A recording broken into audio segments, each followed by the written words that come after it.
ಚಿಕ್ಕಬಳ್ಳಾಪುರದಲ್ಲಿ ನಡೆದ ಚಿಕ್ಕಬಳ್ಳಾಪುರ ಪತ್ರಕರ್ತರ ಸಂಘದ ಪತ್ರಕರ್ತರ ಮಕ್ಕಳ ಪ್ರತಿಭಾ ಪುರಸ್ಕಾರ ಕಾರ್ಯಕ್ರಮದಲ್ಲಿ ಮಾಜಿ ಮುಖ್ಯಮಂತ್ರಿ ಹಾಗೂ ಸಂಸದ ಬಸವರಾಜ ಬೊಮ್ಮಾಯಿ ಪಾಲ್ಗೊಂಡು ದಿಕ್ಸೂಚಿ ಭಾಷಣ ಮಾಡಿದರು.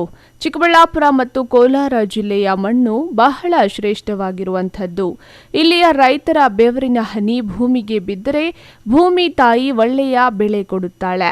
ಒಂದು ಕಾಲದಲ್ಲಿ ಇಡೀ ಬೆಂಗಳೂರಿಗೆ ತರಕಾರಿ, ಹಣ್ಣು, ರೇಷ್ಮೆ ಕೊಡುವ ಕೆಲಸ ಈ ಜಿಲ್ಲೆಗಳು ಮಾಡುತ್ತಿದ್ವು.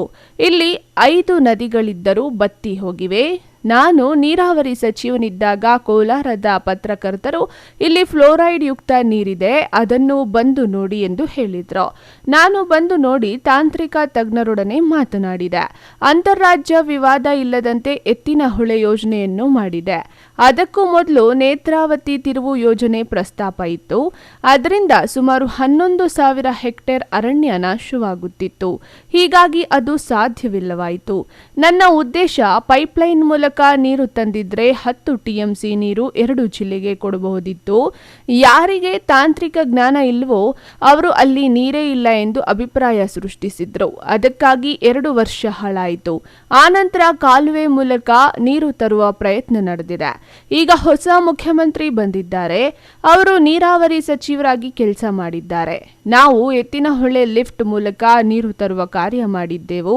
ಅವರು ಅದಕ್ಕೆ ಬಟನ್ ಹೊಡೆಯುವ ಮೂಲಕ ಆರಂಭಿಸಿದ್ದಾರೆ ಎಂದರು. ಚಿಕ್ಕಬಳ್ಳಾಪುರಕ್ಕೆ ಬಂದ ಮೇಲೆ ಕೆಲವು ವಿಚಾರಗಳನ್ನು ನಾನು ಹೇಳಲೇಬೇಕು. ಚಿಕ್ಕಬಳ್ಳಾಪುರ ಮತ್ತು ಕೋಲಾರ ಅವಿಭಾಜ್ಯ ಜಿಲ್ಲೆ. ಇಲ್ಲಿಯ ಮಣ್ಣು ಬಹಳ ಶ್ರೇಷ್ಠವಾಗಿರುವಂಥದ್ದು. ಇಲ್ಲಿಯ ರೈತರು ಅವರ ಬೆವರಿನ ಹನಿ ಭೂಮಿಗೆ ಬಿದ್ದರೆ ಒಳ್ಳೆ ಫಲ ಕೊಡ್ತದೆ. ಭೂಮಿ ತಾಯಿ ಒಳ್ಳೆ ಫಲ ಕೊಡ್ತಾರೆ. ಒಂದು ಕಾಲದಲ್ಲಿ ಈ ಬೆಂಗಳೂರಿಗೆ ಕಾಯಿಪಲ್ಯ, ಹಣ್ಣು ಕೊಡುವಂಥ, ರೇಷ್ಮೆಯನ್ನು ಕೊಡುವಂಥ, ಹಾಲನ್ನು ಕೊಡುವಂಥ ಒಂದು ಉತ್ಕೃಷ್ಟವಾಗಿರುವಂಥ ಜಿಲ್ಲೆಗೆ ನೀರಿನ ಕೊರತೆ ಇದೆ. ನೀರಿನ ಕೊರತೆ ಆಗೋದಕ್ಕೆ ಕೋಲಾರ ಚಿಕ್ಕಬಳ್ಳಾಪುರ ಜನರ ಕಾರಣ ಅಲ್ಲ. ನೀರಿನ ಜಲ ಸಂಪತ್ತುಗಳನ್ನು ಸದುಪಯೋಗ ಮಾಡದೆ ದುರುಪಯೋಗವನ್ನು ನಾವು ಮಾಡಿಕೊಂಡಿದ್ದರಿಂದ ಇಲ್ಲಿ 5 ನದಿಗಳಿದ್ರೂ ಕೂಡ ಅವೆಲ್ಲವೂ ಕೂಡ ಬತ್ತಿ ಹೋಗಿರುವಂತಹ ಪರಿಸ್ಥಿತಿ ಬಂದಿದೆ. ಮಹಾತ್ಮ ಗಾಂಧೀಜಿಯವರು ಹೇಳಿರುವಂಥದ್ದು ಎಷ್ಟು ಸತ್ಯ ಅಂದರೆ, nature has got for man's need, not for his greed ಅಂತ ಹೇಳ್ತಾರೆ. ಹಾಗೆ ಜಲ ಎಲ್ಲಿ ಉತ್ಪಾದನೆ ಆಗುತ್ತೆ ಅದೆಲ್ಲವೂ ಕೂಡ ಅಲ್ಲೇ ಬಳಕೆ ಆಗಬೇಕನ್ನುವಂಥ ತನ್ನ ಎಷ್ಟು ಬೇಕೋ ಅದಕ್ಕಿಂತ ಹೆಚ್ಚು ಯಥೇಚ್ಛವಾಗಿ ಬಳಕೆ ಮಾಡುವಂಥ ಕಾರಣದಿಂದ ಪಶ್ಚಿಮ ಘಟ್ಟದಿಂದ ಹರಿದು ಬರುವಂಥ ಜೀವ ಸೆಲೆ ನಿಂತೋಗಿ. ಅದು ಕೇವಲ ಚಿಕ್ಕಬಳ್ಳಾಪುರ, ಕೋಲಾರ ಅಂತಲ್ಲ, ಈ ಕಡೆ ಬಯಲುಸೀಮೆಯಲ್ಲಿ ಬರುವಂಥದ್ದು ಎಲ್ಲವೂ ಕೂಡ ನಿಂತೋಗಿದೆ. ಪಶ್ಚಿಮ ಘಟ್ಟದಲ್ಲಿ ನಾವು ಆ ನೀರಿನ ಸೆಲೆಯನ್ನು ಉಳಿಸುವಂಥ ಪ್ರಯತ್ನ ನಾವು ಮಾಡದ ಕಾರಣದಿಂದ ಇದೆಲ್ಲವೂ ಕೂಡ ಆಗಿದೆ. ಅದು ಇನ್ನೊಂದು ದಿವಸ ಚರ್ಚೆ ಮಾಡೋಣ. ಆದರೆ ಇಲ್ಲಿಗೆ ಪರಿಹಾರ ಬೇಕಲ್ಲ. ಇನ್ನು ಸಂಸದ ಸುಧಾಕರ್ ಮಾತನಾಡಿ ಇಂದಿನ ಪ್ರಸ್ತುತ ಪತ್ರಕರ್ತರ ಜವಾಬ್ದಾರಿಯನ್ನ ತಿಳಿಸಿದರು ಹಾಗೂ ತಮಗೂ ಮತ್ತು ಪತ್ರಕರ್ತರ ಸಂಘದ ನಡುವೆ ಇರುವ ಸಂಬಂಧವನ್ನ ಮೆಲುಕು ಹಾಕಿದರು. ಈಗಾಗಲೇ ನಿಮ್ಮನ್ನೆಲ್ಲ ಕೂಡ ಉದ್ದೇಶ ಮಾಡಿ ಈ ಕಾರ್ಯಕ್ರಮದ ದಿಕ್ಸೂಚಿಯ ಮಾತನ್ನ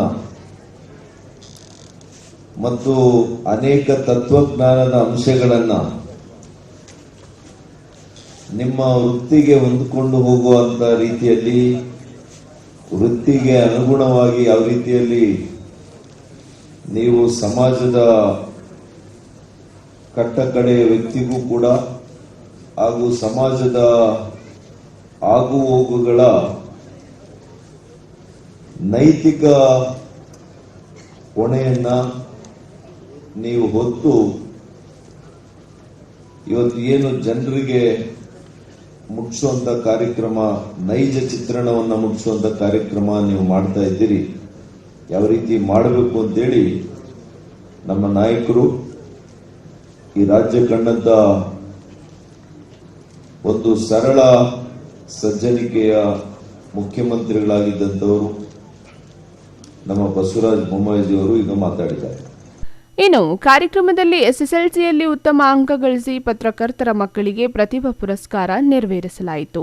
ಈ ಸಂದರ್ಭದಲ್ಲಿ ಸಚಿವ ಎಂಸಿ ಸುಧಾಕರ್, ಜಿಲ್ಲಾಧಿಕಾರಿ ಜಿ ಪ್ರಭು, ಎಸ್ಪಿ ಕುಶಾಲ್ ಚೌಕ್ಸೆ, ಬೆಂಗಳೂರು ಉತ್ತರ ವಿಶ್ವವಿದ್ಯಾಲಯದ ಉಪಕುಲಪತಿಗಳಾದ ಡಾಕ್ಟರ್ ಬಿಕೆ ರವಿ, ಐಎಫ್ಡಬ್ಲ್ಯೂಜೆ ಅಧ್ಯಕ್ಷರಾದ ಬಿವಿ ಮಲ್ಲಿಕಾರ್ಜುನಯ್ಯ, ಕಾರ್ಯನಿರತ ಪತ್ರಕರ್ತರ ಸಂಘದ ರಾಜ್ಯಾಧ್ಯಕ್ಷರಾದ ಶಿವಾನಂದ ತಗಡೂರು ಹಾಗೂ ಚಿಕ್ಕಬಳ್ಳಾಪುರ ಜಿಲ್ಲಾ ಘಟಕದ ಪದಾಧಿಕಾರಿಗಳು ಸೇರಿದಂತೆ ಮತ್ತಿತರರು ಹಾಜರಿದ್ದರು.